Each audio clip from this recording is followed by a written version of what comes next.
the perfect illusion. I used to think my life was as good as it gets. I had everything a guy could want, a solid career in cybersecurity, a comfortable house in the suburbs, and, most importantly, a wife I adored, Lauren. We met in college, and from the very beginning, I was sure she was the one. She had this bright, contagious laugh, a kind heart, and a way of turning even the most ordinary moments into something special. For 10 years, we built a life together. We had our little traditions, morning coffee before heading to work, Friday movie nights, and slow Sunday mornings filled with pancakes and soft music in the background. To everyone else, we looked like the perfect couple. And for the longest time, I believed that too. But now, looking back, I can see the cracks had always been there. Just subtle enough for me to overlook.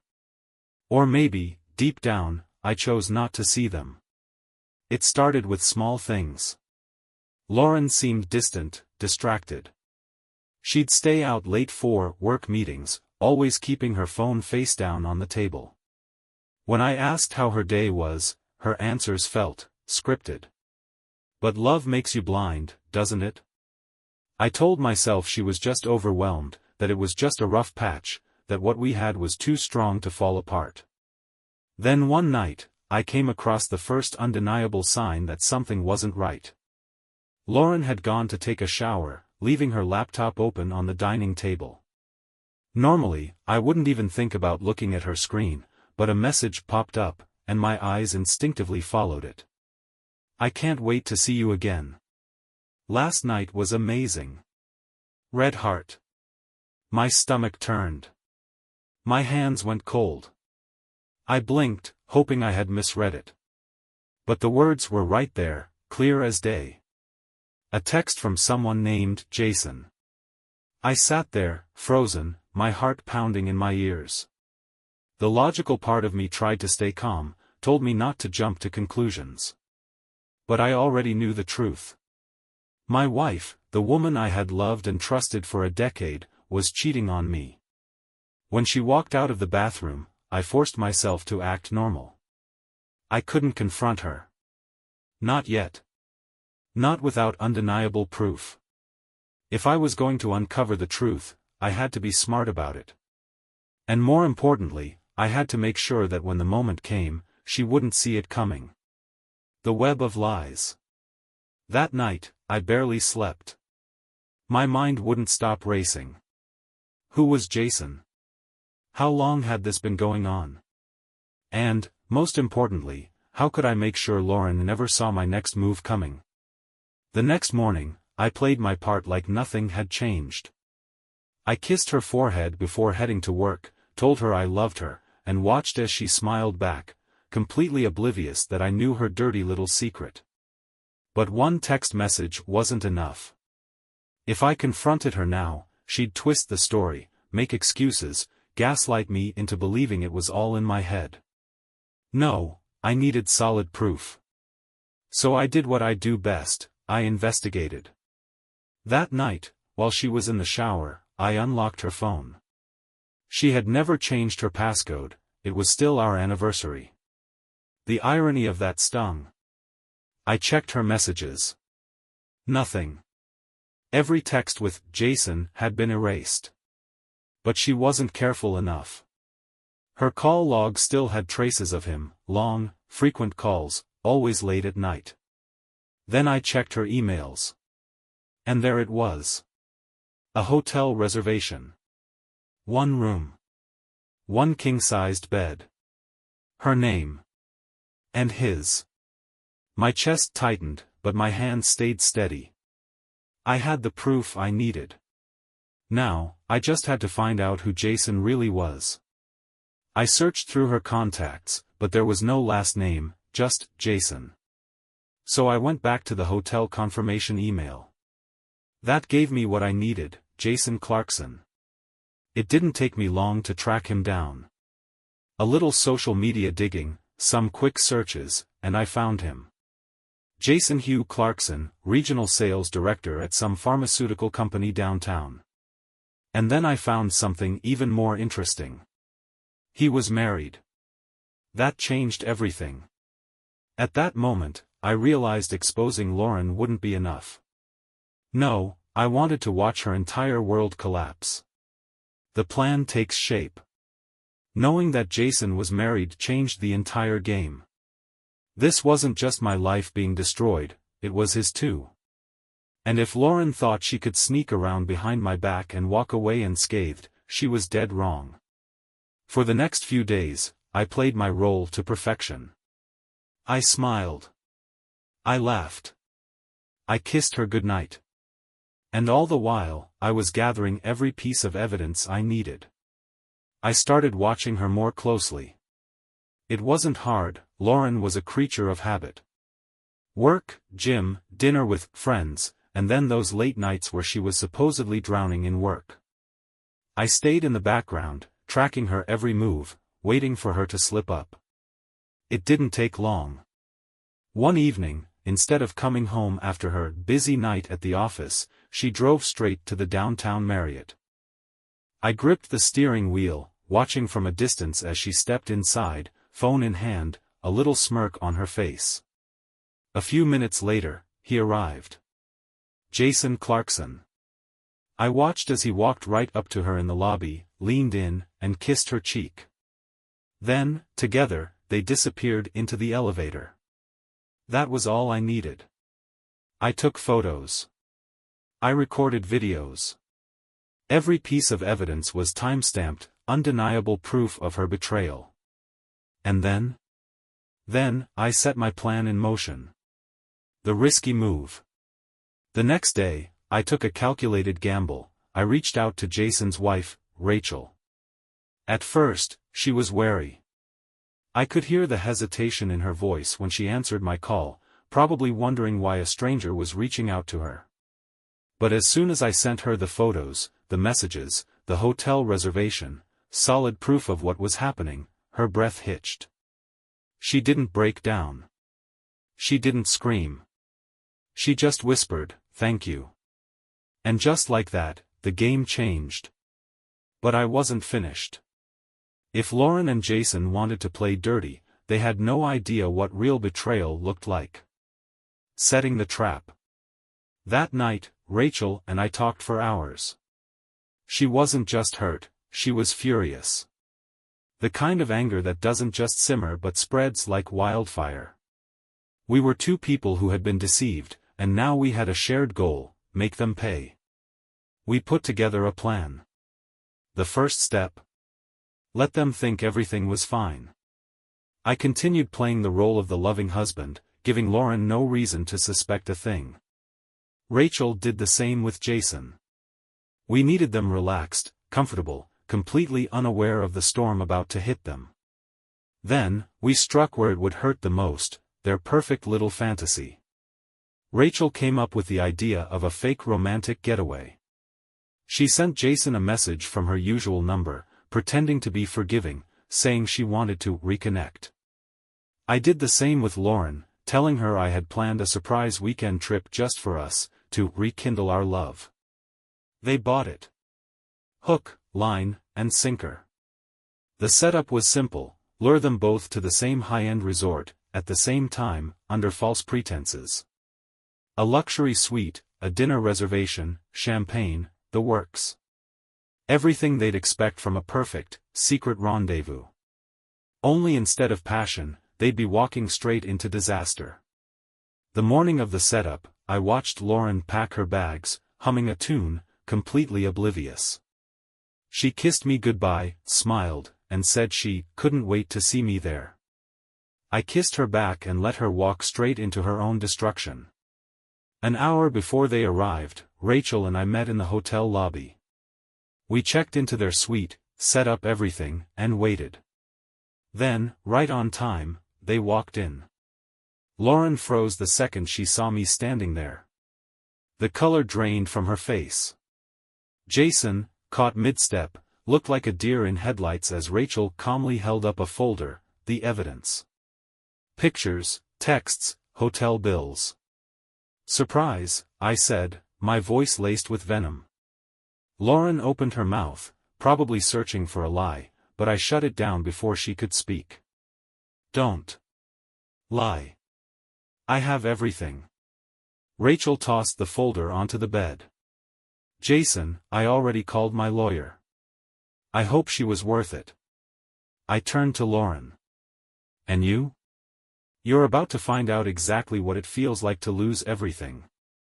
The room was silent, except for the soft ticking of the hotel clock. And for the first time in a long time, I felt something close to satisfaction. The fallout.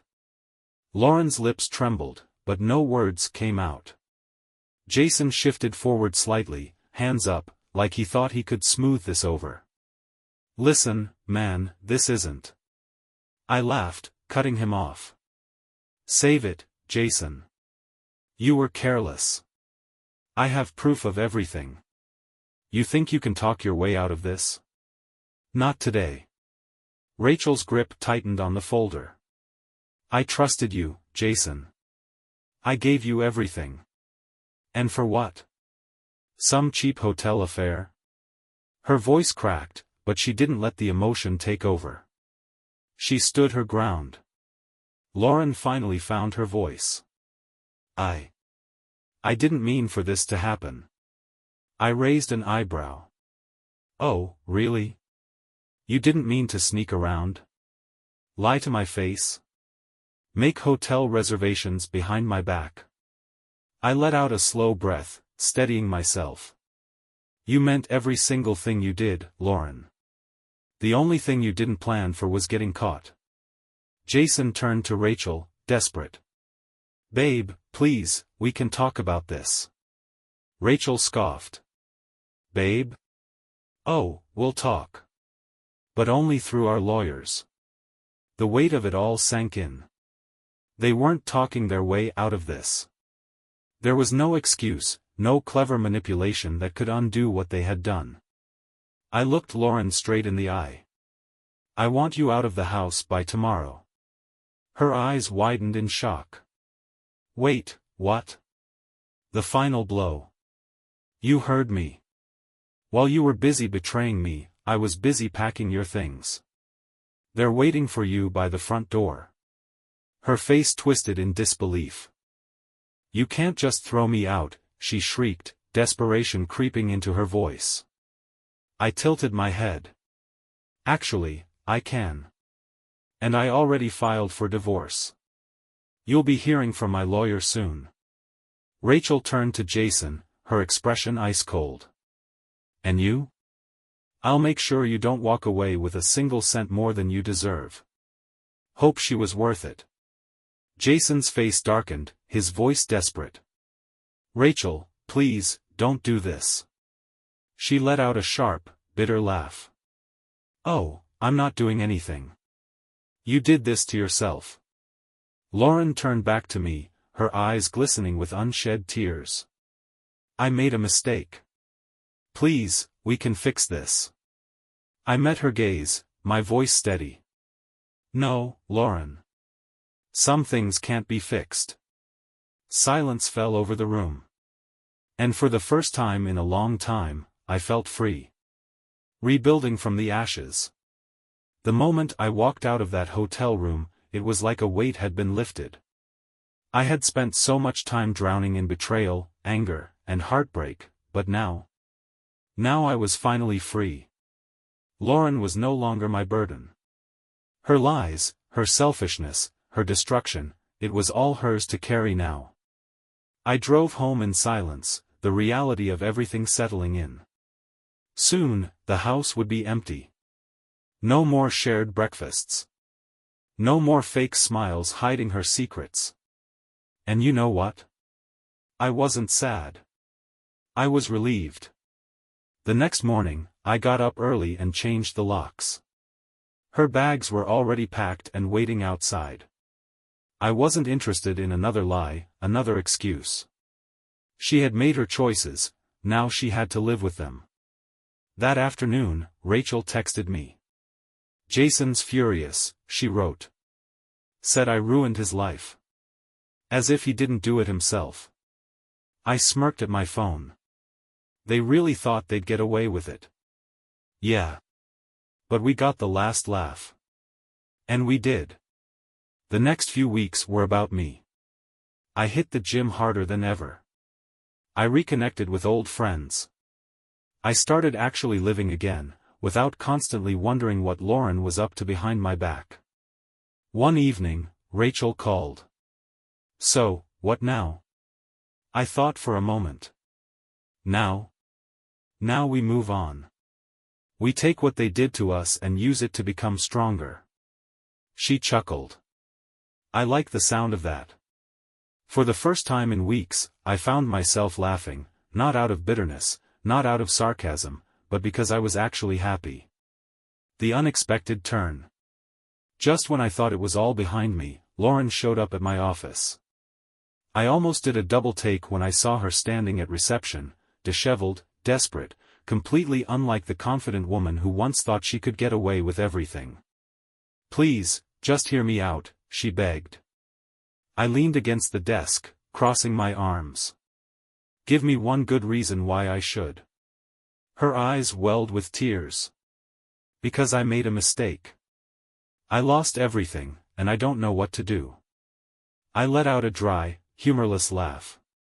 "Not my problem, Lauren." She hesitated, fidgeting with her hands, glancing around as if searching for a way to undo the damage. "Jason, he left me. He never even wanted to be with me. It was just fun for him." I shook my head. "You don't get to crawl back to me just because you got burned. You did this to yourself." She took a shaky breath. I just wanted to say I'm sorry." I studied her carefully. Was there regret? Sure. But there was also desperation, like someone scrambling to grab onto anything left after setting their entire life on fire. I gave a slow nod. "Apology accepted. Now leave." Her face crumbled, but she didn't argue. She turned, walking away. And with every step she took, I felt lighter. A fresh start. Rachel and I stayed in touch more and more. What started as two people bonding over shared betrayal turned into something unexpected. One evening, she invited me out for a drink. Just as friends, she insisted. But the second we sat down, the air between us shifted. She swirled her wine glass, watching me carefully. "You know," she said, "I never thought I'd meet someone who actually gets what I've been through." I smirked, leaning back in my chair. "Guess we were just collateral damage." She tilted her head slightly. "Or maybe we were meant to meet like this." I wasn't looking to rush into anything, and neither was she. But for the first time in a long time, I felt like maybe, just maybe, something good could come from all the wreckage. Facing the past. Months passed, and I was thriving. Work was solid, my mental health was better than ever, and I had even started dating again, nothing serious, just enjoying life. Then, one evening, I got a message from Rachel. "Guess who's trying to crawl back?" I didn't even have to ask. I already knew. Lauren had reached out to her, too, same sob story, same regretful pleas, same attempt to rewrite history. I sighed, typing back. "She doesn't change." Rachel sent a laughing emoji. "Nope." "And Jason? Last I heard, he's already cheating on his new girlfriend." Some people just never learn. The final chapter. A year later, I stood on the balcony of my new apartment, staring out at the city skyline. Life was good. No more lies. No more betrayal. Just a clean slate. Rachel and I had grown closer over time, not out of revenge, not out of desperation, but because there was something real there. Something built on mutual respect, on understanding, on the fact that we had both been through hell and made it out stronger. I took a deep breath, letting the cool night air fill my lungs. Lauren's betrayal had once broken me. But in the end, it led me to something better. Something real. And for that, I was grateful.